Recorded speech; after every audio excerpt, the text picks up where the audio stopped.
ಹರೇ ಕೃಷ್ಣ ಎಲ್ರಿಗೂ. ಹರೇ ಕೃಷ್ಣ, ದಂಡವತ್ ಪ್ರಣಾಮ ಎಲ್ರಿಗೂ. 6ನೇ ಅಧ್ಯಾಯ 36ನೇ ಶ್ಲೋಕ ಹೀಗಿದೆ. ಅಸಂಶಯ ತಾತ್ಮನ ಯೋಗೋ ದುಷ್ಪ್ರಾಪ ಇತಿ ಮೇ ಮತಿಃ ವಶ್ಯಾತ್ಮನಾ ತು ಯತತಾ ಶಕ್ಯೋ ವಾಪ್ತುಮುಪಾಯತಃ. ಅಸಂಶಯ ತಾತ್ಮನ ಅಂದ್ರೆ ಅಸಂಶಯ ಆತ್ಮನ, ಅಸಂಶಯತಾತ್ಮನ ಅಂದ್ರೆ ಅಸಂಶಯತಃ ಆತ್ಮನ. ಯೋಗೋ ದುಷ್ಪ್ರಾಪ ಇತಿ ಮೇ ಮತಿಃ ವಶ್ಯ ಆತ್ಮನಾ ತು ಯತತಾ ಶಕ್ಯಃ ಅವಾಪ್ತುಂ ಉಪಾಯತಃ. ಅಸಂಶಯತಃ ಆತ್ಮನಾ ಯೋಗಃ ದುಷ್ಪ್ರಾಪ ಇತಿ ಮೇ ಮತಿಃ ವಶ್ಯ ಆತ್ಮನಾ ತು ಯತತಾ ಶಕ್ಯಃ ಅವಾಪ್ತುಂ ಉಪಾಯತಃ. ಅಸಂಶಯತಾತ್ಮನಾ ಯೋಗೋ ದುಷ್ಪ್ರಾಪ ಇತಿ ಮೇ ಮತಿಃ ವಶ್ಯಾತ್ಮನಾ ತು ಯತತಾ ಶಕ್ಯೋ ವಾಪ್ತುಮುಪಾಯತಃ. ಅಸಂಶಯತಃ ಸಂಯಮ ಇಲ್ಲದ, ಅಸಂಶಯ ಶ ಇಲ್ಲ, ತಪ್ಪಾಗಿ ನಾನು ಸ್ಪೆಲ್ ಮಾಡ್ತಿದ್ದೀನಿ, ಕ್ಷಮಿಸಿ. ಅಸಮ್ಯ ಆಗ್ಬೇಕು. ಸಂಯಮದ ಬಗ್ಗೆ ಮಾತಾಡ್ತಾ ಇರುವಂಥದ್ದು, ಕ್ಷಮಿಸಿ. ಇನ್ನೊಂದ್ಸಲ ಹೇಳ್ತೀನಿ. ಅಸಂಯತಾತ್ಮನ ಯೋಗೋ ದುಷ್ಪ್ರಾಪ ಇತಿ ಮೇ ಮತಿಃ ವಶ್ಯಾತ್ಮನಾ ತು ಯತತಾ ಶಕ್ಯೋ ವಾಪ್ತುಮುಪಾಯತಃ. ಅಸಂಶಯಾತ್ ಅಸಂಶಯ ಪುನಃ ಶಯ ಬರ್ತಾ ಉಂಟು ನಂಗೆ, ಅದೇ ಅಭ್ಯಾಸ ಆಗಿಬಿಟ್ಟಿದೆ. ಅಸಂಯತಾತ್ಮನಾ ಯೋಗೋ ಅಸಂಯತಾತ್ಮನಾ ಯೋಗೋ ದುಷ್ಪ್ರಾಪ ಇತಿ ಮೇ ಮತಿಃ ವಶ್ಯಾತ್ಮನಾ ತು ಯತತಾ ಶಕ್ಯೋ ವಾಪ್ನುಮುಪಾಯತಃ. ಯಾರಿಗಾದ್ರೂ ನಾನು ತಪ್ಪು ಹೇಳಿದ್ದು ಅಂತ ಗೊತ್ತಾಗಿದ? ಮನಸ್ಸು ಎಷ್ಟು ಚೀಟ್ ಮಾಡ್ತದೆ ಅಲ್ಲ. ಗೊತ್ತಾಯ್ತು ಸರ್. ಕೆಲವರಿಗೆ ಗೊತ್ತಾಗಿರ್ತದೆ, ಕೆಲವರಿಗೆ, ನಾವು ಡೈಲಿ ಮಾಡೋದವರಿಗೆ ಗೊತ್ತಾಗಿರಲ್ಲ. ಗೊತ್ತಾದವರು ಶ್ರೇಷ್ಠರು, ನಾನು ಸ್ವಲ್ಪ ಕೆಳಗೆ, ಖಂಡಿತವಾಗಿ ಕ್ಷಮಿಸಿ. ಹೀಗೆ ಇರಲಿ. ತಪ್ಪಿದ್ರೆ ಕೂಡಲೇ ನನ್ನನ್ನು ಕರೆಕ್ಷನ್ ಮಾಡಿ, ಏನು ಚಿಂತೆ ಬೇಡ. ಅಸಂಯತ ಸಂಯಮ ಅಂದ್ರೆ ಸಂಯಮತೆ. ಸಂಯಮ ಅಂದ್ರೆ ಏನು? ತಾಳ್ಮೆ. ತಾಳ್ಮೆ.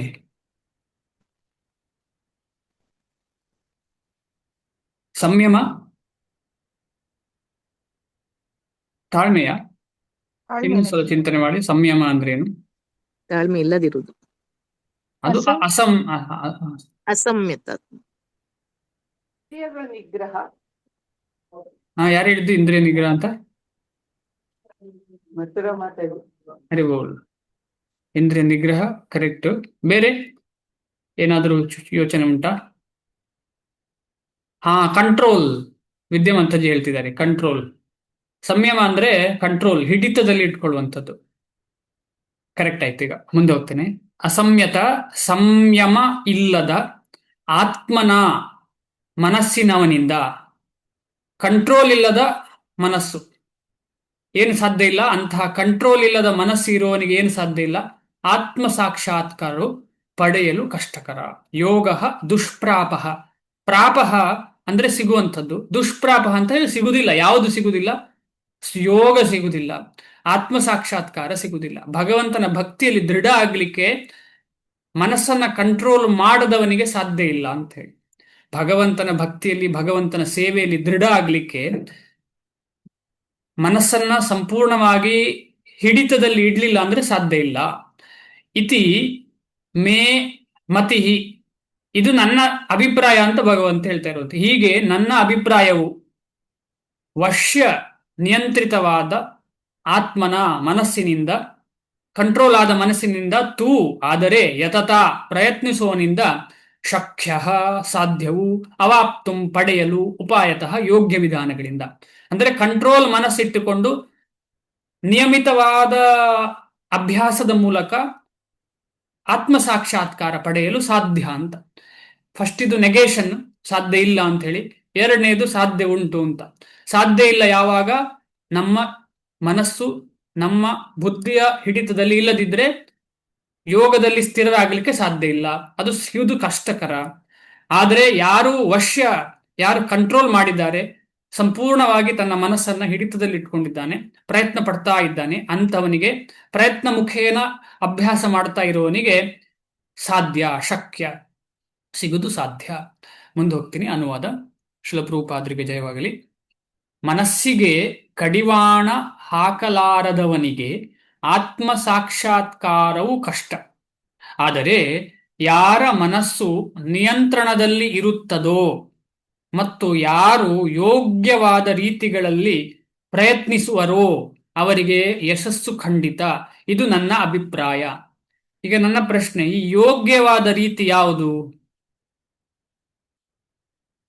ಯೋಗ್ಯವಾದ ರೀತಿ ಯಾವುದು? ಭಕ್ತಿ ಸೇವೆ ಪ್ರಭುಜಿ. ಹರಿ ಓಂ. ಭಕ್ತಿ ಸೇವೆ. ಯಾವ ರೀತಿಯ ಭಕ್ತಿ ಸೇವೆ?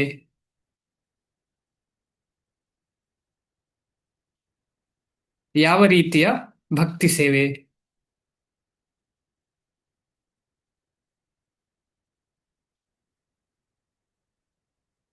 ನಾಮಸ್ಮರಣೆ, ನಾಮಸ್ಮರಣೆ, ಜಪ ಮಾಡೋದು, ಜಪ ಮಾಡೋದು, ನಾಮಸ್ಮರಣೆ. ಓಕೆ. ಭಕ್ತರ ಸೇವೆ, ಭಕ್ತರ ಸೇವೆ. Okay, very nice. ನವವಿಧ ಭಕ್ತಿ ಸೇವೆ. ನವವಿಧ ಭಕ್ತಿ. Very good. ಇನ್ನು ಗುರುಗಳ ಸೇವೆ. ಹಾ, ಗುರುಗಳ ಸೇವೆ ಪ್ರಭುಜಿ. ಗುರುಗಳ ಸೇವೆ. ಶಾಸ್ತ್ರಾಧ್ಯಯನ, ಹಾ, ಅಧ್ಯಯನ ಪ್ರಭು. ಅಧ್ಯಯನ. ಓಕೆ. ಇನ್ನು ಒಂದು ಇಂಪಾರ್ಟೆಂಟ್ ವಿಷಯಕ್ಕೆ ವೆಯ್ಟ್ ಮಾಡ್ತಾ ಇದ್ದೇನೆ. ಶ್ರವಣ, ಕರೆಕ್ಟ್. ಟ್ರೈ ಮಾಡಿ ಯಾರಾದರೂ. ಗೋಸೇವೆ. ಯೋಗ್ಯವಾದ ರೀತಿಗಳಲ್ಲಿ ಅಂದ್ರೆ ಏನು? ಯಾವುದು ಯೋಗ್ಯವಾದ ರೀತಿಯಲ್ಲಿ? ಭಕ್ತಿ ಸೇವೆ ನೀವೆಲ್ಲ ಹೇಳ್ತಾ ಇರೋದು ಭಕ್ತಿ ಸೇವೆಯಲ್ಲಿ ಬಂತು. ಯೋಗ ಅಭ್ಯಾಸ, ಯಾವ ಯೋಗ? ಅಷ್ಟಾಂಗ ಯೋಗ. ಅಷ್ಟಾಂಗ ಯೋಗ ಅಲ್ಲ. ಅಷ್ಟಾಂಗ ಯೋಗ ಈ ಯುಗಕ್ಕೆ ಅಲ್ಲ ಅಂತ ಹೀಗೆ ಡಿಸ್ಕಷನ್ ಮಾಡಿ ಆಯ್ತಲ್ಲ. ಭಕ್ತಿ ಯೋಗ ಅಂತ ಆಯ್ತು. ಈಗ ನಾವು ಭಕ್ತಿ ಯೋಗ ಅಂತ ಗೊತ್ತಾಗಿ ಆಯ್ತು. ಆ ಪ್ರಚಾರ, ಭಕ್ತಿ ಯೋಗವನ್ನು ಯಾವ ರೀತಿಯಲ್ಲಿ ಮಾಡಬೇಕು? ಯೋಗ್ಯ ರೀತಿ ಅಂದ್ರೆ ಏನು ಅಂತ ಹೇಳಿ. ಭಗವದ್ಗೀತೆ ಭಾಗವತದ ಈಗ ಪ್ರಚಾರ. ಭಾಗವತಂ ಓದುದು ಭಕ್ತಿ ಯೋಗ, ಹೋಗಿ ಸೇವೆ ಮಾಡುದು ಭಕ್ತಿ ಯೋಗ. ಆದ್ರೆ ಅದು ಯೋಗ್ಯವಾದ ರೀತಿಯಾ? ಪರಂಪರೆಯಲ್ಲಿ ಹೇಗೆ ಪರಂಪರೆ, ಪರಂಪರೆಯಲ್ಲಿ. ಓಕೆ, ಪರಂಪರೆಯಲ್ಲಿ ಅದು ಆಯ್ತು. ಪರಂಪರೆಯಲ್ಲಿ ಇರ್ಲೇಬೇಕು ಖಂಡಿತವಾಗಿ, ಅದರಲ್ಲೇನು ಸಂಶಯವೇ ಇಲ್ಲ. ಆಯ್ತು. ಪ್ರಚಾರ, ಪರಂಪರೆಯಲ್ಲಿ ಇದ್ದು ಕೂಡ ಸೇವೆ ಮಾಡ್ತಾ ಇರೋದು ಅವರೆಲ್ಲರೂ ಯೋಗ್ಯವಾಗಿ ಮಾಡ್ತಾರೆ ಅಂತ ಏನು ಗ್ಯಾರಂಟಿ? ಶ್ರದ್ಧೆ ಮತ್ತು ಪ್ರೀತಿಯಿಂದ ಮಾಡ್ಬೇಕು. ಶ್ರದ್ಧೆ ಮತ್ತು ಪ್ರೀತಿಯಿಂದ. ಓಕೆ. ಹರೇ ಕೃಷ್ಣ ಪ್ರಭುಜೆ. ಪ್ರಶ್ನೆ ಏನ್ರಿ ಪ್ರಭುಜೆ? ಇಲ್ಲಿ ನಿಸ್ವಾರ್ಥ ಸೇವೆ. ಇಲ್ಲಿ ಪ್ರಶ್ನೆ ಏನು ಅಂತ ಹೇಳಿದ್ರೆ, ಮನಸ್ಸನ್ನ ಸಂಪೂರ್ಣ ನಿಯಂತ್ರಣ ಮಾಡಿ ಭಗವಂತನ ಪ್ರಾಪ್ತಿ ಆಗುವುದು ಭಕ್ತಿ ಯೋಗವನ್ನ ಯೋಗ್ಯವಾದ ರೀತಿಯಲ್ಲಿ ಪ್ರಯತ್ನಿಸುವವರಿಗೆ ಮಾತ್ರ ಅಂತ ಹೇಳಿದ್ದಾರೆ.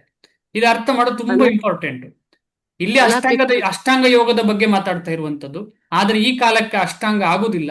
ಆದ ಕಾರಣ ಭಕ್ತಿ ಯೋಗ ಯೋಗ್ಯವಾದ ಪಥ ಅಂತ ಗೊತ್ತಾಯ್ತು. ಅದು ಯಾವುದು ಯೋಗ್ಯವಾದ ರೀತಿ ಯಾವುದು ಅಂತ ಕೇಳಿ. ಫಲಾಪೇಕ್ಷೆ ಇಲ್ಲದೆ ದೇವರ ಸೇವೆಯನ್ನು ಮಾಡುದು ಪರಮಾತ್ಮ. ಇಲ್ಲಿ ಎಲ್ಲಿವರೆಗೆ ತಲುಪಿದ್ದೇವೆ ಅಂತ ಹೇಳಿ, ಭಗವಂತನ ಭಕ್ತರ ಅನುಗತವಾಗಿ ಅಂದ್ರೆ ಪರಂಪರೆಯಲ್ಲಿ ಇದ್ದುಕೊಂಡು ಭಕ್ತಿ ಸೇವೆ ಮಾಡುದು ಅಂತ ಆಯ್ತು. ಅಲ್ಲಿವರೆಗೆ ತಲುಪಿ ಆಗಿದೆ. ಇನ್ನು ಏನಾದ್ರೂ ಪ್ರಶ್ನೆಗೆ ಉತ್ತರ ಇದೆ ಇದರ ಮೇಲೆ? ಐಹಿಕ ಕೆಲಸಗಳಿಂದ ದೂರ ಮನಸ್ಸನ್ನು ದೂರ ಮಾಡೋದು. ಅದು ಖಂಡಿತ. ಅದು ಇದ್ರ ಹಿಂದೆ ನಾವು ಅರ್ಥ ಮಾಡಿದ್ದೇವೆ ಮಾತಾಜಿ. ಕರೆಕ್ಟ್. ಗುರುಗಳ ಮುಖಾಂತರ ಪ್ರಭುಜಿ. ಅದು ಪರಂಪರೆ ಅಂತ ಆಯ್ತು. ಯೋಗ್ಯಾಭ್ಯಾಸ ಮಾಡಲು ಪ್ರಭುಜಿ ಇದೆಲ್ಲದಕ್ಕೂ ಮಾರ್ಗ ನಾಮಸ್ಮರಣೆ ಪ್ರಭುಜಿ. ಭಗವಂತನ ನಾಮ ಹಾ, ಜಪ ಕರೆಕ್ಟ್. ಮಾಡ್ತೀವಲ್ಲ, ಅದನ್ನ Correct. ಭಾವದಿಂದ ನೋಡಿ, ಈ ವಿಧಿವಿಧಾನಗಳೆಲ್ಲ ನಮಗೆ ಪರಂಪರೆಯಲ್ಲಿ ಸಿಕ್ಕಿವೆ. ಆದ್ರೆ ಅದನ್ನು ಹೇಗೆ ಮಾಡುದು ಅಂತ ಹೇಳಿ ಅದನ್ನ ಭಕ್ತಿ ಭಾವದಿಂದ ಲಕ್ಷ್ಯ ಕೊಟ್ಟು ಜಪ ಯಾರ್ಯಾರು ದಾಸ ಅಂತ ಹೇಳಿದವರು ಯಾರು? ಮನಸ್ಸಿನ ಹಿರಿಯರು ಯಾರ್ಯಾರು ಹೇಳಿದ್ರಲ್ಲ ದಾಸ ಅಂತ ಹೇಳಿ. ಮೆಸೇಜ್ ಹಾಕಿದ್ದಾರೆ ಯಾರು ನೋಡಿ. ಓಕೆ. ಸ್ಯಾಮ್ಸಂಗ್ ಮೀಟಿಂಗ್ ಗ್ರೂಪ್ ಅಂತ ಚಾಟ್.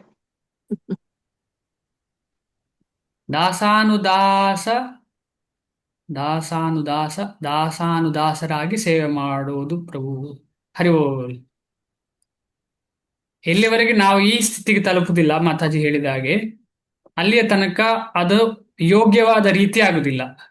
ಪರಂಪರೆಯಲ್ಲಿ ಇದ್ದೇವೆ ಅಂತ ಇಟ್ಟುಕೋ, ಇನಿಷಿಯೇಷನ್ ಆಗಿದೆ, ಗುರುಗಳಿದ್ದಾರೆ, ಆದ್ರೆ ಈ ಭಾವನೆ ತೃಣಾದಪಿ ಸುನೀಚೇನ ಇಲ್ಲ, ತರೋರಪಿ ಸಹಿಷ್ಣುತೆ ಇಲ್ಲ, ದಾಸಾನುದಾಸ ಇಲ್ಲ ಅಂತ ಹೇಳಿದ್ರೆ ಅದು ಯೋಗ್ಯವಾದ ರೀತಿಗೆ ತಲುಪಲಿಲ್ಲ ಅಂತ ಅರ್ಥ. ತಲುಪ್ತದೆ ಖಂಡಿತವಾಗಿ ಒಂದಲ್ಲ ಒಂದು ದಿನ. ಯಾಕಂದ್ರೆ ಭಕ್ತರು ಅಂತ ಹೇಳಿದ್ರೆ ಅನುಗ್ರಹಶೀಲರು ಅವರು. ಯಾವತ್ತು ಭಕ್ತರು ಕೋಪ ಮಾಡ್ಲಿಕ್ಕೆ ಸಾಧ್ಯವೇ ಇಲ್ಲ, ಕೋಪ ಮಾಡಬಾರದು ಕೂಡ, ಕೋಪ ಮಾಡ್ಲಿಕ್ಕೆ ಸಾಧ್ಯ ಇಲ್ಲ. ಅಕಸ್ಮಾತ್ ಯಾರಾದ್ರೂ ಒಫೆಂಡ್ ಈಗ ಭಕ್ತಿಯಲ್ಲಿ ಒಫೆಂಡ್ ಅಂತ ಹೇಳಿದ್ರೆ ದೊಡ್ಡ ವಿಚಾರ. ನಾವು ಭಗವಂತನ ಬಗ್ಗೆ ಮಾತಾಡುವಕ್ಕಿಂತ ಜಾಸ್ತಿ ಒಫೆಂಡ್ ಬಗ್ಗೆ ಮಾತಾಡ್ತೇವೆ, ಆದ್ರೆ ನಿಜವಾದ ಭಕ್ತ ಒಫೆನ್ಸ್ ತಗೊಳ್ಳೋದೇ ಇಲ್ಲ. ಆದ ಕಾರಣ ಅದು ಮಾತಾಡುವ ಅಗತ್ಯ ಕಮ್ಮಿ. ಶ್ರೀಲ ಪ್ರಭುಪಾದ್ ಒಫೆನ್ಸ್ ನ ಬಗ್ಗೆ ತುಂಬಾ ಮಾತಾಡ್ಲಿಲ್ಲ. ಶ್ರೀಲ ಪ್ರಭುಪಾದ್ರು ಕೃಷ್ಣನ ಬಗ್ಗೆ ಜಾಸ್ತಿ ಮಾತಾಡಿದ್ದಾರೆ. ಅಂದ್ರೆ ಕೃಷ್ಣನ ಬಗ್ಗೆ ಮಾತಾಡುವಾಗ ಸಹಜವಾಗಿ ಹೃದಯ ಬದಲಾವಣೆ ಆಗಿ ನಾವು ಯಾವ ವೈಷ್ಣವನನ್ನು ಕೂಡ ಖಂಡಿತವಾಗಿ ಒಫೆಂಡ್ ಮಾಡುದಿಲ್ಲ. ಒಫೆಂಡಿಗೆ ಕನ್ನಡದಲ್ಲಿ ಏನು ಹೇಳ್ತಾರೆ? ಅಪರಾಧ. ಯಾವುದೇ ಭಕ್ತರಿಗೆ ಅಪರಾಧ ಮಾಡುದಿಲ್ಲ. ಕಾಯ ವಾಚ ಮನಸ್ಸ ನಾವು ಅವರನ್ನ ಪೂಜಿಸಬೇಕು, ಪ್ರತಿಯೊಬ್ಬ ಭಕ್ತರನ್ನ, ಅವನು ಕನಿಷ್ಠ ಆಗಿರ್ಲಿ, ಮಧ್ಯಮ ಆಗಿರ್ಲಿ, ಉತ್ತಮ ಆಗಿರ್ಲಿ, ಹೃದಯದಲ್ಲಿ ಎಲ್ಲರ ಬಗ್ಗೆ. ಯಾಕಂದ್ರೆ ಎಲ್ಲರೂ ಕೃಷ್ಣನ ಭಕ್ತರು, ನಾವು ಹೃದಯದಲ್ಲಿ ಸಂಪೂರ್ಣ. ಆಮೇಲೆ ಇದು ತುಂಬಾ ಇಂಪಾರ್ಟೆಂಟ್ ವಿಷಯ, ನಾನು ತುಂಬಾ ದಿವಸದಿಂದ ಮಾತಾಡ್ಬೇಕು ಅಂತ ಅನ್ಕೊಳ್ತಾ ಇದ್ದೇನೆ. ನಮ್ಮ ಜೀವನದಲ್ಲಿ ನಾವು ಎರಡು ರೀತಿಯ ವ್ಯಕ್ತಿಗಳು. ನಮ್ಮ ಜೀವನದಲ್ಲಿ ನಾವು ಭಕ್ತರು ಅಂತ ಹೇಳಿದ್ರೆ ನಮ್ಮ ಹೃದಯ, ಆತ್ಮ ಯಾವತ್ತು ಭಕ್ತಿಯಲ್ಲೇ ತೊಡಗುವಂತಹ ವ್ಯಕ್ತಿತ್ವ ಆತ್ಮದ್ದು. ಆದರೆ ಈ ಆತ್ಮ ದೇಹದ ಒಟ್ಟಿಗೆ ಸಂಪರ್ಕ ಇರುವ ಕಾರಣ ಅದಕ್ಕೆ ಬೇರೆ ಬೇರೆಯಾದ ಚಟುವಟಿಕೆಗಳಿದೆ. ಈಗ ಕನಿಷ್ಠ ಅಂತ ನೋಡುವಂಥದ್ದು, ಉತ್ತಮ ಅಂತ ನೋಡುವಂಥದ್ದು, ಮಧ್ಯಮ ಅಂತ ನೋಡುವಂಥದ್ದು ಭಕ್ತಿಯಲ್ಲಿ. ಅದು ಕೂಡ ಯಾಕೆ ಅಂತ ಹೇಳಿದ್ರೆ ಈ ಮನುಷ್ಯ ಯೋನಿಯಲ್ಲಿ ಈ ದೇಹ ಸಿಕ್ಕಿದ ಕಾರಣ ಆಗುವಂತ ವ್ಯತ್ಯಾಸಗಳು, ಈ ದೇಹ ಸಿಕ್ಕಿದಂತ ಕಾರಣದಿಂದ ಆದಂತ ವ್ಯತ್ಯಾಸಗಳು. ಆದ ಕಾರಣ ಈ ವ್ಯತ್ಯಾಸ ನಮ್ಮ ದೇಹಕ್ಕೆ ಅನುಗುಣವಾಗಿ ಸಿಕ್ಕಿದ ಕಾರಣ ನಾವು ಏನ್ ಮಾಡ್ಬೇಕು ಅಂತ ಹೇಳಿದ್ರೆ ಅದನ್ನ ಸ್ವಲ್ಪ ಜಾಗರೂಕತೆಯಿಂದ ನೋಡ್ಬೇಕು. ಹೃದಯದಲ್ಲಿ ಎಲ್ಲರಿಗೂ ಕೂಡ ಸಂಪೂರ್ಣವಾಗಿ ನಮಸ್ಕಾರ, ಆದರೆ ನಮ್ಮ ಚರ್ಯೆಯಲ್ಲಿ, ನಮ್ಮ ಬಿಹೇವಿಯರ್ ಅಲ್ಲಿ, ನಮ್ಮ ಎಂತ ಹೇಳುದು ರಿಲೇಶನ್ಶಿಪ್ ಅಲ್ಲಿ ನಾವು ಅದನ್ನು ಹೇಗೆ ಮ್ಯಾನೇಜ್ ಮಾಡ್ತೇವೆ ಅಂತ ತುಂಬಾ ಇಂಪಾರ್ಟೆಂಟ್. ಅದು ಮ್ಯಾನೇಜ್ ಮಾಡುವಾಗ ಇದಕ್ಕೆ ಧಕ್ಕೆ ಆಗಬಾರ್ದು. ಯಾರಿಗಾರ ಅರ್ಥ ಆಯ್ತಾ? ಅದು ಮ್ಯಾನೇಜ್ ಮಾಡುವಾಗ ಇದಕ್ಕೆ ಧಕ್ಕೆ ಆಗಬಾರ್ದು ಅಂದ್ರೆ ಏನು? ಹಿರಮತಜಿ, ರಿಲೇಶನ್ಶಿಪ್ ಮ್ಯಾನೇಜ್ ಮಾಡುವಾಗ ಭಕ್ತಿಗೆ ಧಕ್ಕೆ ಆಗ್ಬಾರ್ದು. ಹಾ, ಧನ್ಯವಾದ ಮಾತಾಜಿ. ರಿಲೇಶನ್ಶಿಪ್ ಮಾಡುವಾಗ ಅಂದ್ರೆ ವರ್ಣಾಶ್ರಮ ಧರ್ಮವನ್ನ ಫಾಲೋ ಮಾಡುವಾಗ ಭಕ್ತಿಗೆ ಧಕ್ಕೆ ಆಗದ ಹಾಗೆ ಫಾಲೋ ಮಾಡಬೇಕು. ಕ್ಷತ್ರಿಯ ಆಗಿರ್ತಾನೆ, ವೈಶ್ಯ ಆಗಿರ್ತಾನೆ, ಏನೇನೋ ಕಾರ್ಯಕ್ರಮ, ದೇಹಕ್ಕೆ ಅನುಗುಣವಾದಂತ ಏನೇನೋ ಕೆಲಸಗಳು ಇರ್ತವೆ, ಆದ್ರೆ ಭಕ್ತಿಗೆ ಸ್ವಲ್ಪ ಕೂಡ ಧಕ್ಕೆ ಆಗ್ಬಾರ್ದು. ತುಂಬಾ ಇಂಪಾರ್ಟೆಂಟ್ ಇದು. ಅದು ಹೇಗೆ ಸಾಧ್ಯ ಅಂತ ಹೇಳಿದ್ರೆ ಹೃದಯದಲ್ಲಿ ದಾಸಾನುದಾಸ ಅಂತ ಹೇಳುವ ಮುಖ್ಯವಾದ ವಿಚಾರವನ್ನ ನಾವು ಕರಗತಗೊಳಿಸಲಿಕ್ಕೆ ಕಷ್ಟ. ಅದು ಕರಗತ ಮಾಡ್ಲಿಲ್ಲ ಅಂದ್ರೆ ತುಂಬಾ ಕಷ್ಟ. ಅದಕ್ಕೆ ಚೈತನ್ಯ ಮಹಾಪ್ರಭುಗಳ ಇಂಪಾರ್ಟೆಂಟ್ ಟೀಚಿಂಗ್ಸ್ ಇದೆ ಎರಡು. ಗೋಪಿ ಭರ್ತೃ ಪದ ಕಮಲಯೋರ್ ದಾಸಾನುದಾಸ. ಆಮೇಲೆ ಏನದು ವರ್ಷಿಪ್ ಅಲ್ಲಿ ಬೆಸ್ಟ್ ವರ್ಷಿಪ್ ಅಂದ್ರೆ ಗೋಪಿಕಾ ಸ್ತ್ರೀಯರ ಮಾರ್ಗದಲ್ಲಿ ನಡೆಯುವಂಥದ್ದು ಅಂತ ಯಾರಿಗಾದ್ರೂ ಗೊತ್ತುಂಟಾ? ಆ ಶ್ಲೋಕ ನೆನಪಿದ್ಯಾ? ಆಮೇಲೆ ಭಾಗವತಮೇ ಉತ್ತಮವಾದಂಥದ್ದು. ಇದು ಚೈತನ್ಯ ಮಹಾಪ್ರಭುಗಳ ಮತ ಅಂತ ಹೇಳಿ. ಆರಾಧ್ಯ ಅಂತ ಹೇಳುವುದರಿಂದ ಶುರುವಾಗುತ್ತೆ. ಯಾರಿಗಾದ್ರೂ ಗೊತ್ತಾ? ಗೊತ್ತಿರುತ್ತೆ ಖಂಡಿತವಾಗಿ. ದಮಯಂತಿ ಮಾತಾಜಿ ಹೇಳ್ತಿದ್ದೀರಾ? ಇಲ್ಲ ಪ್ರಭು. ಆರಾಧ್ಯ ಅಂತ ಹೇಳಿ ಶುರುವಾಗಿ ಮೇ ಮತಂ ಅಂತ ಹೇಳಿವರೆಗೆ ಇದೆ. ಹೀರ ಮಾತಾಜಿ ಗೊತ್ತು, ಹೇಳುದಿಲ್ಲ ಅವರು. ಶ್ಲೋಕನಾ? ಶ್ಲೋಕ ನೀವು ಬಾಯ್ಪಾಠ ಕೂಡ ಮಾಡಿರ್ತೀರಿ ಹೀರ ಮಾತಾಜಿ. ಲೋಕಗಳು ಬರಲ್ಲ ಪ್ರಭು. ಆರಾಧ್ಯ ಭಗವಾನ್ ವ್ರಜೇಶತನಯ ತದ್ಧಾಮ ವೃಂದಾವನಂ ರಮ್ಯಾ ಕಾಚಿದ್ ಉಪಾಸನಾ ವ್ರಜವಧೂ ವರ್ಗೇಣ ಯಾ ಕಲ್ಪಿತ ಶ್ರೀಮದ್ಭಾಗವತಂ ಪ್ರಮಾಣಮಮಲಂ ಪ್ರೇಮ ಪುಮರ್ಥೋ ಮಹಾನ್ ಶ್ರೀ ಚೈತನ್ಯ ಮಹಾಪ್ರಭೋರ್ ಮತಮಿದಂ ತತ್ರಾದರೋ ನ ಪರಹ. ಅದಕ್ಕಿಂತ ಬೇರೆ ಏನು ಇಲ್ಲ. ಯಾವುದಕ್ಕಿಂತ ಬೇರೆ ಏನಿಲ್ಲ, ಈ ತೃಣವಾಗುದು. ಆದ್ರೆ ಅದು ಎಲ್ಲಿ? ಹೃದಯದಲ್ಲಿ. ನಮ್ಮ ನಡವಳಿಕೆ ಹೊರಗೆ ಅದನ್ನು ತೋರಿಸ್ಲಿಕ್ಕಿಲ್ಲ ಜಾಸ್ತಿ. ಯಾಕೆ ತೋರಿಸ್ಲಿಕ್ಕೆ ಜಾಸ್ತಿ ಇಲ್ಲ ಅಂತ ಹೇಳಿದ್ರೆ, ನಾವು ಪ್ರಪಂಚಕ್ಕೆ ವರ್ಣಾಶ್ರಮದ ರೀತಿಯಲ್ಲಿ ಬದುಕಬೇಕು. ಪ್ರಪಂಚದಲ್ಲಿ ವರ್ಣಾಶ್ರಮದ ರೀತಿಯಲ್ಲಿ ಬದುಕಲೇಬೇಕು. ಅದು ಹೃದಯದಲ್ಲಿ ಭಕ್ತಿ ದೀರ್ಘವಾಗಿ ಹೃದಯದಲ್ಲಿ ತೊಡಗಿರ್ಬೇಕು. ಅಯ್ಯೋ, ಚೈತನ್ಯ ಮಹಾಪ್ರಭುಗಳು ವರ್ಣಾಶ್ರಮದ ಬಗ್ಗೆ ಮಾತಾಡ್ಲಿಲ್ಲಲ್ಲ ಅಂತ ಕೆಲವರು ಹೇಳಬಹುದು. ಅಯ್ಯೋ, ನಕಾರ ಮಾಡಿದ್ದಾರೆ. ಇಲ್ಲ. ಉದಾಹರಣೆಗೆ ಚೈತನ್ಯ ಮಹಾಪ್ರಭುಗಳು ಒಂದು ಯುವಕ ಗೋಸ್ವಾಮಿ ಅವರು ಯುವಕರಾದ ಗೋಸ್ವಾಮಿಗಳಿಗೆ ಏನು ಹೇಳಿದ್ರು? ಆ ಗೋಸ್ವಾಮಿಗಳ ಹೆಸರೇನು? ಹೆಚ್ಚು ತಿನ್ಬೇಡ ಅಂತದೆಲ್ಲ ಹೇಳಿದ್ದಾರೆ ಅವರಿಗೆ. ಅದೇ ರೀತಿಯಲ್ಲಿ ಚೈತನ್ಯ ಮಹಾಪ್ರಭುಗಳ ಪಂಥಕ್ಕೆ ಕೂಡಲೇ ಸೇರ್ಬೇಕಂತ ವ್ಯಾಮೋಹದಿಂದ, ಅವರ ಮಜುಮ್ದಾರು ಫ್ಯಾಮಿಲಿಯವರು ವ್ಯಾಮೋಹದಿಂದ ಅವರು ನನಗೆ ನಿಮ್ ಜೊತೆ ಬರ್ಬೇಕು ಅಂತ ಹೇಳುವಾಗ ಏನ್ ಹೇಳಿದ್ರು ಚೈತನ್ಯ ಮಹಾಪ್ರಭುಗಳವರಿಗೆ? ನಿತ್ಯಾನಂದ ಪ್ರಭುಜಿ. ಆಹಾ, ಹೌದಾ? ಅವರ ಅಸೋಸಿಯೇಟ್ ಆದ್ರು. ನಾನು ಷಡ್ಗೋಸ್ವಾಮಿಗಳಲ್ಲಿ ಒಬ್ರು ಹೇಳ್ತಾ ಇರುವಂತದ್ದು. ಹಾ ಹಾ ರಘುನಾಥ ದಾಸ ಗೋಸ್ವಾಮಿ ಅವರು ಅವ್ರಿಗೇನ್ ಹೇಳಿದ್ರು? ಒಳಗೆ ನಿಷ್ಠೆ ಮಾಡು, ಹೊರಗೆ ಲೋಕ ವ್ಯವಹಾರ ಮಾಡು ಅಂತ ಹೇಳಿದ್ರು. ಕೇಳಿದಿರಾ? ಹೊರಗೆ ಲೋಕ ವ್ಯವಹಾರ ಅಂದ್ರೆ ಏನು ಅರ್ಥ? ಏನರ್ಥ ಹೊರಗೆ ಲೋಕ ವ್ಯವಹಾರ ಅಂದ್ರೆ ಏನು? ದೈವ ವರ್ಣಾಶ್ರಮವನ್ನ ಚೆನ್ನಾಗಿ ಫಾಲೋ ಮಾಡು ಹೊರಗೆ ಅಂತ ಹೇಳ್ತಾ ಇರುವಂತದ್ದು. ಅದಿಲ್ಲ ಅಂದ್ರೆ ಭಕ್ತಿ ಮಾಡ್ಲಿಕ್ಕೆ ಕಷ್ಟ ಅಂತ ಹೇಳ್ತಾ ಇರುವಂತದ್ದು. ತುಂಬಾ ಕಷ್ಟ ಅದು. ನೀವು ಶುದ್ಧ ಭಕ್ತರಾದ್ರೂ ಕೂಡ ಅದನ್ನು ಮಾಡಬೇಕು ಅಂತ ಹೇಳಿ ಚೈತನ್ಯ ಮಹಾಪ್ರಭುಗಳು, ನಾವು ಸೂಕ್ಷ್ಮವಾಗಿ ಗಮನಿಸಿದ್ರೆ ಪ್ರತಿಯೊಂದು ಕಡೆಯೂ ಇದೆ. ಆದರೆ ಯಾವ ರೀತಿಯ ವರ್ಣಾಶ್ರಮವನ್ನು ತ್ಯಜಿಸಿದ್ದಾರೆ? ಆಸುರಿ ವರ್ಣಾಶ್ರಮವನ್ನು ತ್ಯಜಿಸಲಿಕ್ಕೆ, ದೈವಿ ವರ್ಣಾಶ್ರಮವನ್ನಲ್ಲ. ಕೃಷ್ಣನನ್ನ ಮುಂದೆ ಇಟ್ಟುಕೊಂಡು ನಮ್ಮ ಗುಣ ಮತ್ತು ಕರ್ಮಕ್ಕೆ ಅನುಗುಣವಾದ ವೃತ್ತಿಯನ್ನ, ಕೈಂಕರ್ಯವನ್ನ ಕೈಗೆತ್ತಿಕೊಳ್ಳುವಂಥದ್ದು ಮುಖ್ಯ ಅದು. ಆದ್ರೆ ಇಂಥ ಸ್ಥಿತಿ ನಮ್ಮ ಹತ್ರ ಇಲ್ಲ. ಆದ ಕಾರಣ ಈ ಎರಡನ್ನು ಕೂಡ ಫಾಲೋ ಮಾಡಿದ್ರೆ ಮಾತ್ರ ಈ ಭಕ್ತಿಯಲ್ಲಿ ಮುಂದೆ ಹೋಗ್ಲಿಕ್ಕೆ ಸಾಧ್ಯ ಅಂತ ಹೇಳಿ ನಾವು ಈ ಮುಖೇನ ಅರ್ಥ ಮಾಡಬಹುದು. ಅದು ಖಂಡಿತವಾಗಿ ಸಂಶಯ ಇಲ್ಲ. ಆದ್ರೆ ಹೃದಯದಲ್ಲಿ ತೃಣ ಆಗಿರ್ಬೇಕು. ತೃಣಾದಪಿ ಸುನೀಚೇನ ತರೋರಿವ ಸಹಿಷ್ಣುನ. ಇದರ ಬಗ್ಗೆ ನಾವು ಚರ್ಚೆ ಮಾಡಿದ್ದೇವೆ ಹಿಂದೆ. ಮುಂದೆ ಹೋಗ್ತೀನಿ. ಭಾವಾರ್ಥ. ಏನಾದ್ರೂ ಸಂಶಯ ಇದೆ ಇಲ್ಲಿ ತನಕ? ಇದು ಭಗವಂತನ ಅಭಿಪ್ರಾಯ, ಅಂದ್ರೆ ಚೈತನ್ಯ ಮಹಾಪ್ರಭುಗಳ ಅಭಿಪ್ರಾಯ. ನಾವು ಅವರ ಪ್ರಭುಪಾದರ ಮುಖೇನ, ಆಮೇಲೆ ನಮ್ಮ ಎಲ್ಲ ಗುರುವರ್ಯರ ಮುಖೇನ ನಮ್ಗೆ ಇದನ್ನ ಅರ್ಥ ಮಾಡಿಕೊಂಡು ನಾವು ಕೂಡ ನಮ್ಮ ಅಭಿಪ್ರಾಯ ಕೂಡ ಇದೇ ಆಗಿರ್ಬೇಕು. ಏನಾದ್ರೂ ಸಂಶಯ ಇದೆಯಾ ಯಾರಿಗಾದ್ರೂ ಇದ್ರ, ಅಥವಾ ಏನಾದ್ರೂ ಒಪಿನಿಯನ್ ಡಿಫ್ರೆನ್ಸ್ ಇದೆಯಾ? ಬೇಡ ವರ್ಣಾಶ್ರಮ, ನನಗೆ ಭಕ್ತಿ ಮಾತ್ರ ಸಾಕು ಅಂತ ಹೇಳುವವರು ಯಾರಾದ್ರೂ? ನಮಗೆ ಮಾಡ್ಲಿಕ್ಕೆ ಆಗ್ತಾ ಇಲ್ಲ ವಿಚಾರ ಬೇರೆ, ಮಾಡ್ಲಿಲ್ಲ ಬೇರೆ ವಿಚಾರ. ಆದ್ರೆ ಅದನ್ನು ನಕಾರ ಮಾಡ್ಲಿಕ್ಕೆ ಇದ್ರೆ, ಕೃಷ್ಣ ಕೊಟ್ಟಂತಹ ವರ್ಣಾಶ್ರಮ ಸಿಸ್ಟಮ್ ನಾವು ಬೇಡ ಅಂತ ಹೇಳಿದ್ರೆ ನಾವು ಯಾರು? ಮುಂದೆ ಹೋಗ್ತೀನಿ. ಭಾವಾರ್ಥ. ಯಾರು ಐಹಿಕ ಕೆಲಸಗಳಿಂದ ಮನಸ್ಸನ್ನು ದೂರ ಮಾಡಲು ಸರಿಯಾದ ರೀತಿಯನ್ನು ಅನುಸರಿಸುವುದಿಲ್ಲವೋ ಆತನು ಆತ್ಮ ಸಾಕ್ಷಾತ್ಕಾರದಲ್ಲಿ ಯಶಸ್ವಿಯಾಗಲಾರ ಎಂದು ದೇವೋತ್ತಮ ಪರಮ ಪುರುಷನು ಹೇಳುತ್ತಾನೆ. ಮನುಷ್ಯನು ಐಹಿಕ ಸುಖದಲ್ಲಿ ತೊಡಗಿಸಿ ಯೋಗಾಭ್ಯಾಸ ಮಾಡಲು ಪ್ರಯತ್ನಿಸುವುದೆಂದರೆ ಬೆಂಕಿಯ ಮೇಲೆ ನೀರನ್ನು ಹೊಯ್ಯುತ್ತಾ ಅದನ್ನು ಹೊತ್ತಿಸಲು ಪ್ರಯತ್ನಿಸಿದಂತೆ. ಈ ಸ್ವಲ್ಪ ಕಷ್ಟದಲ್ಲಿ ಹೇಳುವಂತ ವಿಚಾರ. ನಾವೆಲ್ಲರೂ ಇದೇ ಸ್ಥಿತಿಯಲ್ಲಿದ್ದೇವೆ. ಪ್ರತಿಯೊಬ್ಬರು ಯಾರಾದ್ರೂ ಒಂದೊಂದು ಉದಾಹರಣೆ ಕೊಡ್ಲಿಕ್ಕೆ ಪ್ರಯತ್ನ ಪಡಿ. ಇದು ನೇರವಾಗಿ ಹೇಳ್ತಾ ಉಂಟು. ಯಾರು ದೈವ ವರ್ಣಾಶ್ರಮವನ್ನು ಫಾಲೋ ಮಾಡದೆ ಭಕ್ತಿ ಯೋಗವನ್ನ ಫಾಲೋ ಮಾಡ್ಲಿಕ್ಕೆ ಸಾಧ್ಯ ಇಲ್ಲ. ಫಾಲೋ ಮಾಡಿದ್ರೆ ಏನು? ಬೆಂಕಿಗೆ ನೀರು ಹಾಕ್ತಾ ಬೆಂಕಿ ಬೂದುದು.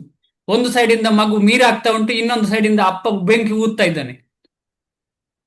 ಹೇಗೆ ಆಗ್ತಾ ಇದೆ ಸಾಧ್ಯ? ಯಾರಾದ್ರೂ ಉದಾಹರಣೆ ಕೊಡ್ತೀರಾ? ನಮ್ಮ ಜೀವನದಲ್ಲಿ ಈ ರೀತಿ ಆಗ್ತಾ ಇದ್ವಾ? ನಮ್ಮ ಜೀವನದಲ್ಲಿ ಭಕ್ತಿಯಲ್ಲಿ ಮುಂದೆ ಹೋಗ್ಲಿಕ್ಕೆ ಯಾವ್ದೆಲ್ಲ ತೊಡಕು ಹೇಳಿ? ಇಂಟರ್ನೆಟ್ ಪ್ರಭುಜಿ. Internet, okay. YouTube, Facebook, okay. ಇದಕ್ಕಿಂತ ಜಾಸ್ತಿ ಇಂಪಾರ್ಟೆಂಟ್ ತುಂಬಾ ವಿಚಾರಗಳಿದೆ. ರಿಲೇಟಿವ್ಸ್ ಅದೆಲ್ಲ ಮುಂಚಿಂದಲೇ ಇತ್ತು ಮಾತಾಜಿ. ಈಗ ಕಲಿಯುಗದಲ್ಲಿ ನಾವು ಏನ್ ಮಾಡ್ತಾ ಇದ್ದೇವೆ? ಹರೇ ಕೃಷ್ಣ ಮಹಾಮಂತ್ರ ಹೇಳುದು, ಎಲ್ಲ ದೇವರ ಭಕ್ತಿ ಮಾಡುದು, ಮತ್ತು ಇನ್ನೊಂದು ಸೈಡ್ ಇಂದ ವಿಷಯವನ್ನು ಬೇರೆಯವರಿಗೆ ಹೇಳುದು, ಬ್ಲೇಮ್ ಮಾಡುದು. ಅವಳ ಹಾಗೆ ಮಾಡಿದ್ಲಿಕ್ಕೆ ಅದು ಸ್ವಂತ ಮುಂಚಿಂದಲೇ ಇತ್ತು ಮಾತಾಜಿ. ಮುಂಚಿನಲೇ ಇತ್ತು ಇದೆಲ್ಲ. ನಾನು ಕೇಳುವಂತ ವಿಚಾರ ನಿಮಗೆಲ್ಲ ಅರ್ಥ ಆಗಿರ್ಬೋದು. ನಾವು ಭಗವಂತನಿಗೆ ಭೋಗ ಕೊಡುವಾಗ ನಾವೇನು ಹೇಳ್ತೇವೆ? ಯಾವ ಮಂತ್ರ ಹೇಳ್ತೇವೆ? ಭೋಗ. ನಮೋ ಪ್ರಾದಾಯ ಕೃಷ್ಣ ಪ್ರೇಷ್ಠಾಯ ಬುಸ್ತನ ಹಾ, ಶ್ರೀಮತಿ ಭಕ್ತಿ ವೇದಾಂತ ಸ್ವಾಮೀತಿ ನಾಮೇ ನಮಸ್ತೆ ಶಿಲ ಸರಸ್ವತಿ. ಪ್ರಭುಪಾದರ ಪ್ರಣಾಮ ಮಂತ್ರ, ಮತ್ತೆ ಚೈತನ್ಯ ಮಹಾಪ್ರಭುಗಳ ಪ್ರಣಾಮ ಮಂತ್ರ, ಆಮೇಲೆ ಪಂಚತತ್ವ ಪಂಚತತ್ವ ಹೇಳುದಿಲ್ಲ ನಾವು. ಓಂ ನಮೋ ಹೇಳಬಹುದು, ಹೇಳಬಾರ್ದು ಅಂತ ಮಹಾವನ್ಯಾಯ ಇಲ್ಲ. ಹಾ, ಅದು ಕೊಟ್ಟಿದಾರಲ್ಲ ಪ್ರಭು ಬುಕ್ಕಲ್ಲಿ. ನಮೋ ಬ್ರಾಹ್ಮಣ್ಯ ದೇವಾಯ ವಯ ಗೋ ಗೋಬ್ರಾಹ್ಮಣ್ಯ ಬ್ರಾಹ್ಮಣ್ಯ ಹಿತಾಯ ಚ. ನಮೋ ಬ್ರಹ್ಮಣ್ಯ ದೇವಾಯ ಗೋ ಬ್ರಾಹ್ಮಣ ಹಿತಾಯ ಚ ಜಗತ್ ಹಿತಾಯ ಕೃಷ್ಣಾಯ ಕೃಷ್ಣಾಯ ಗೋವಿಂದಾಯ ನಮೋ ನಮಃ. ಗೋವಿಂದಾಯ ನಮೋ ನಮೋ ನಮಃ. ನಮಃ. ಪ್ರಸಾದಂ ಗೋವಿಂದಾಯ. ಆಫರ್ ಮಾಡುವಾಗ ಮಂತ್ರ ನಾವು ಏನಾದ್ರೂ ಮಾಡ್ತೇವೆ ಅದಕ್ಕೆ ಸಂಬಂಧಪಟ್ಟದ್ದು ಜೀವನದಲ್ಲಿ. ಆಫರ್ ಮಾಡುವಾಗ ಪ್ರತಿ ಸಲ ಆಫರ್ ಮಾಡುವಾಗ ಈ ಮಂತ್ರ ಹೇಳ್ತೇವೆ, ಆದ್ರೆ ನಾವೇನಾದ್ರೂ ಮಾಡ್ತಾ ಇದ್ದೇವಾ? ಹೇಗೆ ಭಕ್ತಿಯಲ್ಲಿ ಪ್ರಗತಿ ಆಗ್ಲಿಕ್ಕೆ ಸಾಧ್ಯ? ನಿಜವಾಗಿ ಚಿಂತನೆ ಮಾಡಿ. ಹೇಗೆ ಭಕ್ತಿಯಲ್ಲಿ ಪ್ರಗತಿ ಆಗ್ಲಿಕ್ಕೆ ಸಾಧ್ಯ? ಮಂತ್ರ ಹೇಳುದೊಂದು, ಒಳಗೆ ಒಂದು ಹೊರಗೊಂದು. ಇದು ಮಂತ್ರ ಹೇಳುದೊಂದು, ಮಾಡುದು ಇನ್ನೊಂದು. ನನಗೆ ಕೊಡಿ ಭಕ್ತಿ ಅಂತ ಕೇಳುವಂಥದ್ದು. ಮಂತ್ರದ ನಿಜವಾದ ಅರ್ಥ ಗೊತ್ತಾದರೆ ನಮಗೆ ಅರ್ಥ ಆಗ್ತದೆ ನಾವು ಎಷ್ಟು ದೂರ ಇದ್ದೇವೆ ಭಕ್ತಿಯಿಂದ ಅಂತ ಹೇಳಿ. ಸುಮ್ಮನೆ ತೋರಿಕೆಯ ಭಕ್ತಿ, ತಿಲಕ ಇಡುದು. ಅಧಿಕ ಮಾಸದಲ್ಲಿ ಮಾಡ್ತಾ ಇದ್ದೇವೆ ಪ್ರಭುಜಿ. ಮುಂಚೆ ಕೂಡ ಭೋಗ ಇಡುವಾಗ ಮಾಡ್ತಿದ್ದೆವು. ಈಗ ಅಧಿಕ ಮಾಸದಲ್ಲಿ ಬಿಡದೆ ಅದು ಮಂತ್ರ ಹೇಳಿ ಭೋಗಕ್ಕೆ ಇಡ್ತೇವೆ ದಿನಾಲು. ಒಳ್ಳೆ ವಿಚಾರ ಮಾತು. ಬೆಳಿಗ್ಗೆ ಸ್ನಾನ ಮಾಡಿ, ಇಲ್ಲದೆ ಒಳ್ಳೆ. ನಾನು ಎಂತದ್ದು ತಕೊಳ್ಳುದೇ ಇಲ್ಲ. ವೆರಿ ಗುಡ್ ಮಾತು. ನಾನು ಹೇಳಿದ್ದು ಸ್ವಲ್ಪ ಕೇಳಿ ಮಾತಾಜಿ. ನೀವು ಹೇಳಿದ್ ನಾನು ಹೇಳೋ ವಿಚಾರ ಇನ್ನು ಸ್ವಲ್ಪ ಅರ್ಥ ಮಾಡ್ಲಿಕ್ಕೆ ಪ್ರಯತ್ನ ಪಡೋಣ. ನಂಗೆ ಗೊತ್ತಿಲ್ಲ ಅರ್ಥ ಆಗ್ತಾ ಇದೆಯಲ್ಲ ಇಲ್ವಾ ಅಂತ. ನನಗೆ ಕಷ್ಟ ಆಗ್ತಿದೆ ಅರ್ಥ ಆಗ್ಲಿಕ್ಕೆ. ಏನೇ ಇರ್ಲಿ ಆ ಮಂತ್ರದ ಅರ್ಥ ಏನು ಅಂತ, ಆ ಅರ್ಥವನ್ನ ತಿಳ್ಕೊಂಡು ನಾವು ಅದನ್ನು ಮಾಡ್ತಿದ್ದೇವಾ? ಅರ್ಥ ನಾನು ನೋಡ್ತೇನೆ ಅದು ಮಂತ್ರದ ಅರ್ಥ. ಹಾ, ನಾಳೆ ಹೇಳಿ ಅರ್ಥ ನೋಡಿ. ಈಗ ಮುಂದುವರ್ತೇನೆ. ಆಯ್ತು ಪ್ರಭುಜಿ. ನಮೋ ಬ್ರಹ್ಮಣ್ಯ ದೇವಾಯ ಗೋ ಬ್ರಾಹ್ಮಣ ಹಿತಾಯ ಚ. ಕೃಷ್ಣ ಅಂತ ಹೇಳುದು ಯಾರಿಗೆ? ಅವನು ಗೋ ಮತ್ತು ಬ್ರಾಹ್ಮಣನ ಯಾವತ್ತು ಹಿತವನ್ನ ಬಯಸುವಂತಹ ಪರಮೋತ್ತಮ ಪರಮ ಪುರುಷ. ಆಯ್ತಾ? ಕೃಷ್ಣ ಅದನ್ನು ಬಯಸ್ತಾನೆ. ನಾವೇನು ಬಯಸ್ತೇವೆ? ನಮ್ಮ ಪ್ಲೇಟಲ್ಲಿ ಬಂದ ಆಹಾರವನ್ನ ಶುದ್ಧ ಮಾಡಿಕೊಡು ಅಂತ ಬಯಸ್ತೇವೆ. ಗೋಬ್ರಾಹ್ಮಣ ಹಿತವನ್ನ ನಾವು ಬಯಸ್ತಾ ಇಲ್ಲ. ಈ ಗೋಬ್ರಾಹ್ಮಣ ಹಿತಾಯ ಅಂತ ಹೇಳುವಂಥದ್ದು ವರ್ಣಾಶ್ರಮದಲ್ಲಿ ಬರುವಂಥ ವಿಚಾರ, ದೈವ ವರ್ಣಾಶ್ರಮದಲ್ಲಿ ಬರುವಂಥ ವಿಚಾರ. ಗೋ ಮತ್ತು ಬ್ರಾಹ್ಮಣ ಅಂದ್ರೆ ಇಬ್ಬರನ್ನ ಚೆನ್ನಾಗಿ ನೋಡ್ಕೊಳ್ಬೇಕು ಅಂತ ಹೇಳುವಂಥ ವಿಚಾರ, ಸತ್ವಗುಣದಲ್ಲಿ ಇರುವಂಥ ವಿಚಾರ. ಅಂದ್ರೆ ಎಲ್ಲ 4 ವರ್ಣಗಳು ಕೂಡ ಗೋ ಮತ್ತು ಬ್ರಾಹ್ಮಣ ರೆಪ್ರೆಸೆಂಟೇಟಿವ್. ಎಲ್ಲ ವರ್ಣಗಳ ರೆಪ್ರೆಸೆಂಟೇಟಿವ್ ಯಾರು? ಸತ್ವಗುಣದಲ್ಲಿ. ಈಗ ನಮ್ಮ ಮನೆಯಲ್ಲಿ ಈಗ ಮುಂಚಿನ ಕಾಲದಲ್ಲೆಲ್ಲ ಮದುವೆ ಪತ್ರಿಕೆ ಎಲ್ಲ ಕೊಡುವಾಗ ಯಾರ ಹೆಸರು ಹಾಕ್ತಿದ್ರು? ಕೂಡು ಕುಟುಂಬ ಅಂತ ಇಟ್ಕೊಳ್ಳುವ.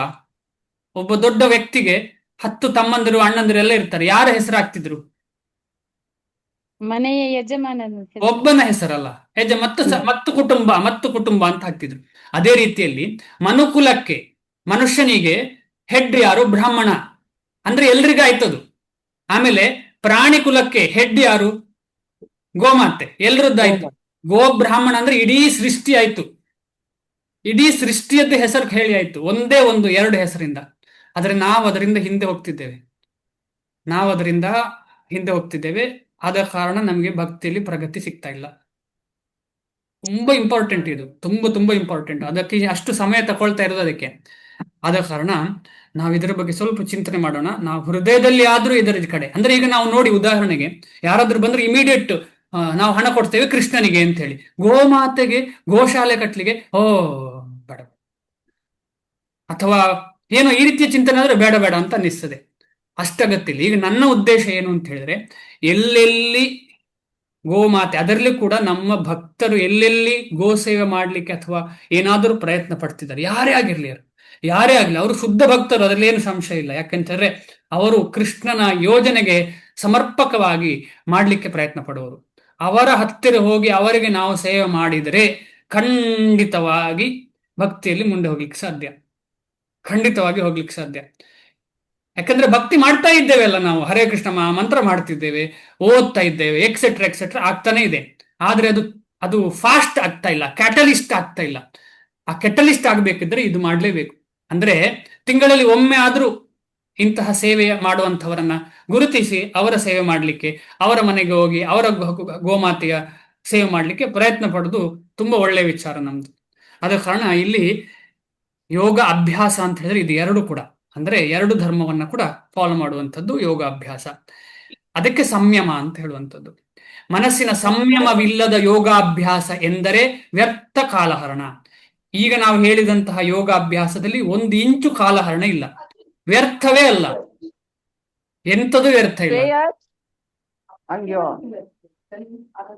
ಯಾರು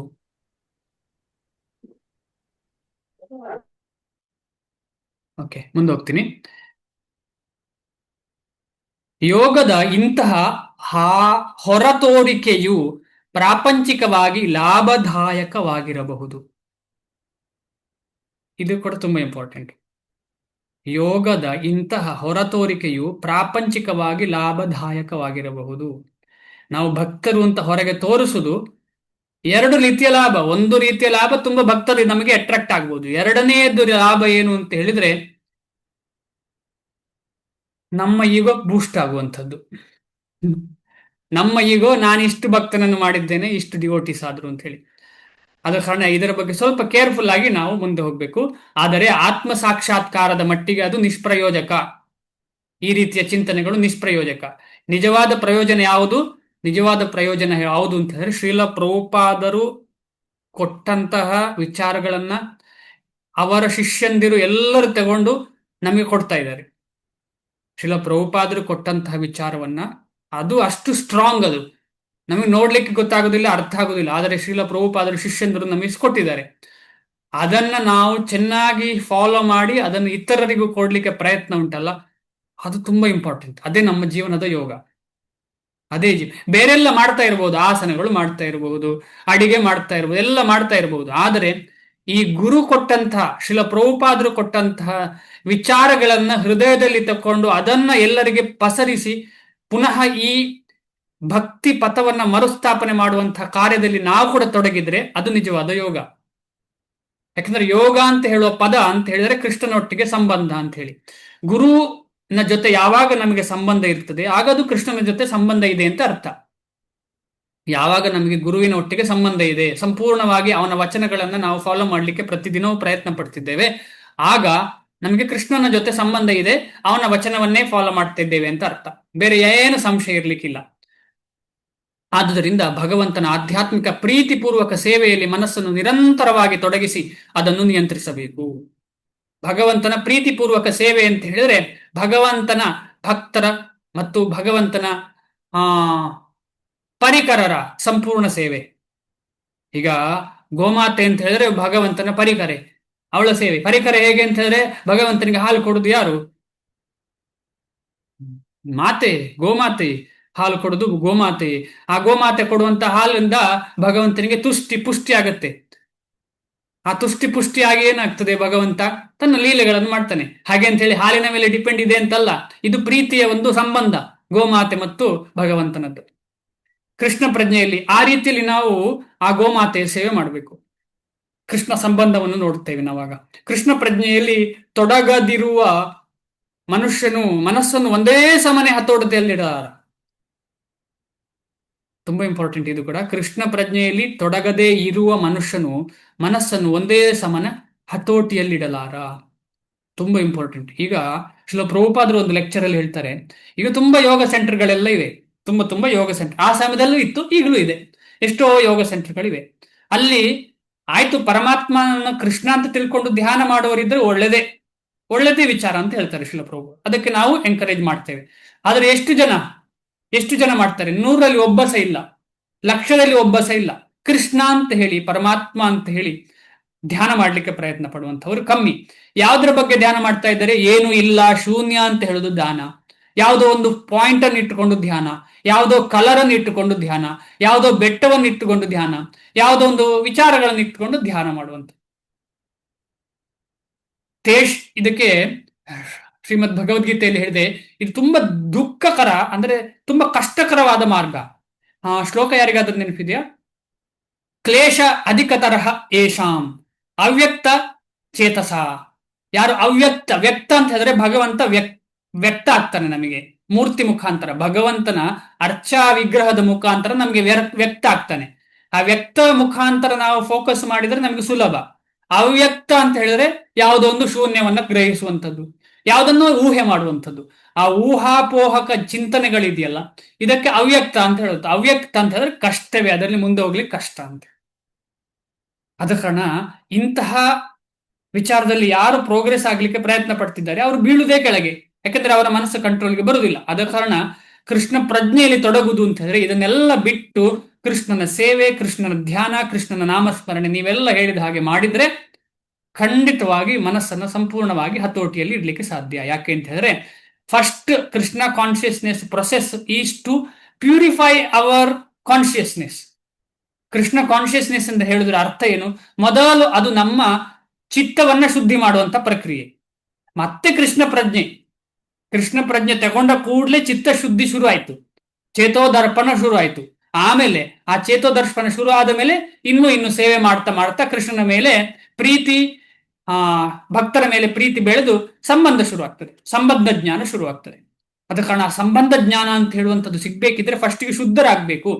ಇಲ್ಲ ಅಂತ ಹೇಳಿದ್ರೆ ಶುದ್ಧರಾಗದ ಸಿಗುವಂತ ಸಂಬಂಧದಲ್ಲಿ ಸಮ್ ಕನ್ಫ್ಯೂಷನ್. ನಾವು ಎಲ್ಲರ ಹತ್ರ ಲೂಪ್ ಹೋಲ್ ಕಂಡುಹಿಡಿತೇವೆ ಜನರಲಿ. ಯಾಕೆಂತ ಹೇಳಿದ್ರೆ ಅದರ ಅರ್ಥ ನಾವು ಶುದ್ಧರಾಗ್ಲಿಲ್ಲ ಅಂತ ಹೇಳಿ. ಈಗ ಭಕ್ತರಲ್ಲಿ ಅವರು ಒಳ್ಳೆಯವರು ಇವರು ಕೆಟ್ಟವರು ಅಂತ ನಮಗೆ ಯಾವಾಗ ಮನಸ್ಸಿಗೆ ಬಂದಿದೆ ಅದರ ಅರ್ಥ ನಾನು ಶುದ್ಧ ಆಗ್ಲಿಲ್ಲ ಇನ್ನು ಅಂತ. ತಪ್ಪೇನಿಲ್ಲ, ಆದ್ರೆ ಶುದ್ಧ ಆಗುವ ಪ್ರೊಸೆಸ್ ಅಲ್ಲಿ ಇದ್ದೇವೆ ನಾವು ಅಂತ ಹೇಳಿ. ಅದ ಕಾರಣ ನಾವೆಲ್ಲ ಶುದ್ಧರಾಗ್ಲಿಕ್ಕೆ ಪ್ರಯತ್ನ ಪಡಬೇಕು ಅಂತ ಹೇಳಿದ್ರೆ ಇನ್ನು ಜಾಸ್ತಿ ಇದನ್ನು ಇನ್ನೂ ವೇಗಪೂರ್ವಕವಾಗಿ ಮಾಡಬೇಕು. ಕೃಷ್ಣ ಪ್ರಜ್ಞೆ ಇರುವ ಮನುಷ್ಯನು ವಿಶೇಷ ಪ್ರಯತ್ನ ಇಲ್ಲದೆ ಯೋಗಾಭ್ಯಾಸದ ಪ್ರಯೋಜನವನ್ನು ಪಡೆದುಕೊಳ್ತಾನೆ. ಯಾಕಂದ್ರೆ ಈ ಯೋಗಾಭ್ಯಾಸ ಮಾಡ್ಬೇಕಿದ್ರೆ ನಮಗೆ ಗೊತ್ತಿದೆ ಏನೆಲ್ಲ ಮಾಡ್ಬೇಕು ಅಂತಾರೆ. ಕಾಡಿಗೆ ಹೋಗ್ಬೇಕು, ಅಲ್ಲಿ ನಿರ್ಜನ ಸ್ಥಳದಲ್ಲಿ, ಕಾಡಲ್ಲಿ ನಿರ್ಜನವೇ ಆದ್ರೆ ತುಂಬಾ ದೂರ ನೀರಿರ್ಬೇಕು, ಹತ್ತಿರ ನೀರಿರಬಾರ್ದು. ಇಲ್ಲಾಂದ್ರೆ ನೀರಿನ ಬಾವಿಗೆ ಆಗಾಗ ಹೋಗಿ ನೋಡ್ಲಿಕ್ಕಾಯ್ತು ನೀರು ಉಂಟ ಇಲ್ಲೋ ಬತ್ತಿ ಹೋಯ್ತಾ ಅಂತ ಹೇಳಿ.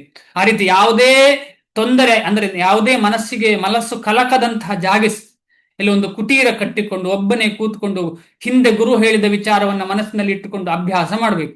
ಎಷ್ಟು ವರ್ಷ ಅಂತ ಹೇಳಿಲ್ಲ, ವರ್ಷಗಟ್ಲೆ ಸಿಗೋವರೆಗೆ ಅಭ್ಯಾಸ ಮಾಡ್ಬೇಕು. ಸಾಧ್ಯವ? ಈ ಕಾಲದಲ್ಲಿ ಸಾಧ್ಯ ಇಲ್ಲ. ಆದರೆ ಈ ಭಕ್ತಿ ಸೇವೆಯಲ್ಲಿ ಅದು ಒಂದೇ ದಿನದಲ್ಲಿ ಕೃಷ್ಣ ಅಂತ ಹೇಳಿದ ತಕ್ಷಣ ಕೃಷ್ಣ ನಮ್ಮ ನಾಲಿಗೆಯಲ್ಲಿ ಮ್ಯಾನಿಫೆಸ್ಟ್ ಆಗ್ತಾನೆ. ನಾಲಿಗೆಯಲ್ಲಿ ಕೃಷ್ಣ ಅಂತ ಹೇಳುವಾಗ ನಲಿತಾ ಇದ್ದಾನೆ ಕೃಷ್ಣ ಭಗವಂತ. ಹೇಗೆ ನಲಿತಾ ಇದ್ದಾನೆ? ಯಾವ ರೂಪದಲ್ಲಿ ನಾವು ನಲಿತಾ ಇದ್ದಾನೆ ಕೃಷ್ಣ ಹೇಳಿ ಯಾರಾದರೂ? ನಾವು ಹರೇ ಕೃಷ್ಣ ಅಂತ ಹೇಳುವಾಗ ಯಾವ ರೂಪದಲ್ಲಿ ಭಗವಂತ ನಲಿತಾ ಇದ್ದಾನೆ? ನಾಮರೂಪ ಅಂದ್ರೆ ಎಂತ ಅರ್ಥ? ಭಗವಂತನ ನಾಮನ್ನು ನಾವು ನುಡಿತೀವಲ್ಲ. ಕರೆಕ್ಟ್. ಅದರ ಅರ್ಥ ಏನು? ಆ ಭಗವಂತನ ಅರ್ಥ ಏನು? ನಾಮದಲ್ಲಿ ಇರುವಂತಹ ಭಗವಂತನ ಅರ್ಥ ಅಂದ್ರೆ ಅದಕ್ಕೆ ಏನು ಕರೀತಾರೆ? ಭಾವ. ಓಕೆ. ನಾವು ಕೇಳುದೇನು? ಹರೇ ಕೃಷ್ಣ ಅಂತ ಹೇಳುವ ಕೇಳುದೇನು? ಶಬ್ದ ಬ್ರಹ್ಮ. ಕೃಷ್ಣ ಶಬ್ದ ರೂಪದಲ್ಲಿ ನಮಗೆ ನಲಿತಾನೆ. ನಾಲಿಗೆಯಲ್ಲಿ ಶಬ್ದ ಇಲ್ಲದೆ ನಲಿಲಿಕ್ಕೆ ಆಗುದಿಲ್ಲ. ಆದ ಕಾರಣ ನಲಿತಾ ಇದ್ದಾನೆ ಅಂತ ಹೇಳಿದ್ರೆ ಶಬ್ದ ಬರ್ತದೆ. ಆ ಶಬ್ದವೇ ಹರೇ ಕೃಷ್ಣ, ಹರೇ ಕೃಷ್ಣ, ಕೃಷ್ಣ ಕೃಷ್ಣ, ಹರೇ ಹರೇ, ಹರೇ ರಾಮ, ಹರೇ ರಾಮ, ರಾಮ ರಾಮ, ಹರೇ ಹರೇ. ಈಗ ಯಾರಾದ್ರೂ ಶಬ್ದ ಇಲ್ಲದೆ ನಲಿಲಿಕ್ಕೆ ಸಾಧ್ಯ? ಮ್ಯೂಸಿಕ್ ಇಲ್ಲದೆ ನಲಿಲಿಕ್ಕೆ ಸಾಧ್ಯವಿಲ್ಲ. ಅದೇ ಶಬ್ದ ಕೃಷ್ಣ ನಲಿತಾ ಇದ್ದಾನೆ ಅಂತ ಹೇಳಿದ್ರೆ ಶಬ್ದ ಹರೇ ಕೃಷ್ಣ ಮಹಾಮಂತ್ರ, ಭಗವದ್ಗೀತೆಯ ಶಬ್ದ. ಅಂದ್ರೆ ಕೃಷ್ಣ ನರ್ತನ ಮಾಡ್ತಿದ್ದಾನೆ ಅಂತ. ಹೃದಯದಲ್ಲಿ ಭಗವಂತ ನಾನು ನರ್ತನ ಮಾಡ್ಲಿಕ್ಕೆ ಶುರು ಮಾಡ್ತೀನಿ. ಅಂತಹ ಅದ್ಭುತವಾದ ಶಬ್ದ ಬ್ರಹ್ಮ ಈ ಹರೇ ಕೃಷ್ಣ ಮಹಾಮಂತ್ರ. ಅದು ತಾರಕ ಬ್ರಹ್ಮ, ತಾರಕ ಮಂತ್ರ. ಅದು ತಾರಕ ಮಂತ್ರವಾದ ಈ ಮಹಾಮಂತ್ರವನ್ನು ಯಾರೆಲ್ಲ ಸ್ಮರಿಸ್ತಾರೆ, ಯಾರೆಲ್ಲ ನಿತ್ಯವೂ ಹೇಳ್ತಾರೆ, ಅವರಿಗೆ ಖಂಡಿತವಾಗಿ ಕೃಷ್ಣ ಪ್ರಾಪ್ತಿಯಲ್ಲಿ ಏನು ಸಂಶಯ ಇಲ್ಲ.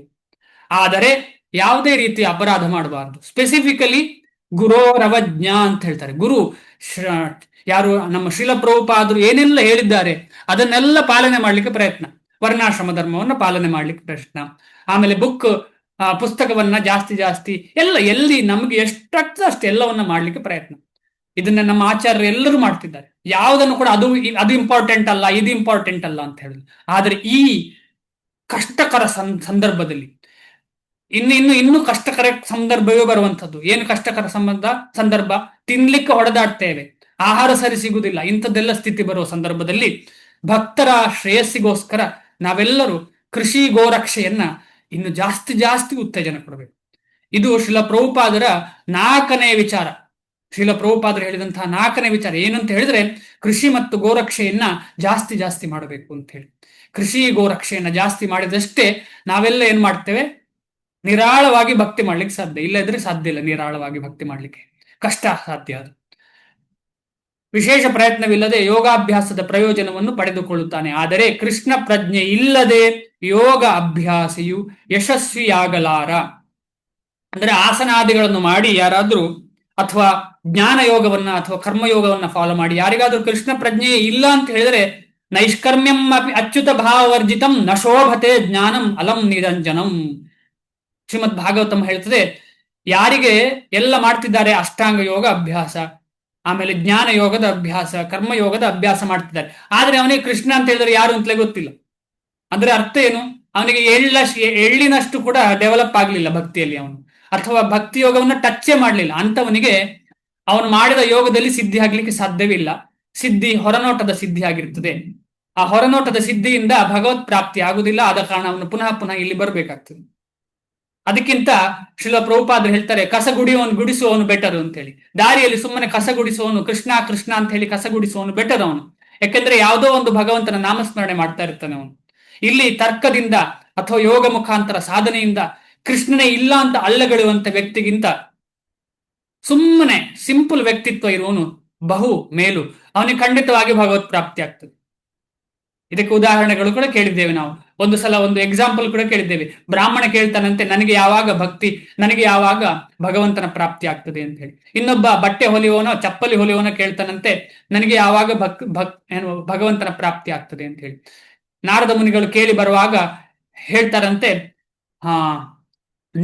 ಈ ಬ್ರಾಹ್ಮಣನಿಗೆ ಸಾಧ್ಯವೇ ಇಲ್ಲ ಈ ಜನ್ಮದಲ್ಲಿ ಅಂತ ಹೇಳ್ತಾನಂತೆ. ಆಮೇಲೆ ಇವರಿಗೆ ಹೇಳ್ತಾರಂತೆ, ಚಮ್ಮಾರ ಇರ್ಬೋದು, ನನಗೆ ಕರೆಕ್ಟ್ ಆಗಿ ಎಕ್ಸಾಂಪಲ್ ನೆನಪಿಲ್ಲ, ಅವನಿಗೆ ಹೇಳ್ತಂತೆ ಈಗಲೇ ಆಗ್ತದೆ, ನಿಮಗೆ ಈ ವರ್ಷವೇ ಆಗ್ತದೆ ಅಥವಾ ಈ ಜನ್ಮದಲ್ಲೇ ಆಗ್ತದೆ ಅಂತ ಹೇಳ್ತಾನೆ. ಅದರ ಅರ್ಥ ಏನು ಅಂತ ಹೇಳಿದ್ರೆ, ಹೃದಯ ತುಂಬಾ ಇಂಪಾರ್ಟೆಂಟ್. ಹೃದಯವನ್ನ ಸಂಪೂರ್ಣವಾಗಿ ಕೃಷ್ಣನಲ್ಲಿ ನಿಯೋಜಿಸಂತ ವ್ಯಕ್ತಿಗೆ ಮಾತ್ರ ಆಗ್ತದೆ.